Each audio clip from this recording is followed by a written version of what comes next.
హాయిని మరిచిపోదు మనసు. ఒదిగి ఉండి నీ వాకిటిలో బదులు కోరి నే నిలుచున్నా.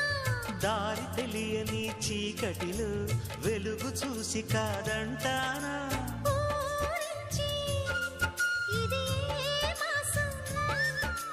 ప్రేమించే ప్రతి గుండెను అందెల సందడి చేసే హేమంతం ఇది. మన సొంతం అయినది. కిలకిల నవ్వే కోయిల కోసం వచ్చింది మధుమాసం.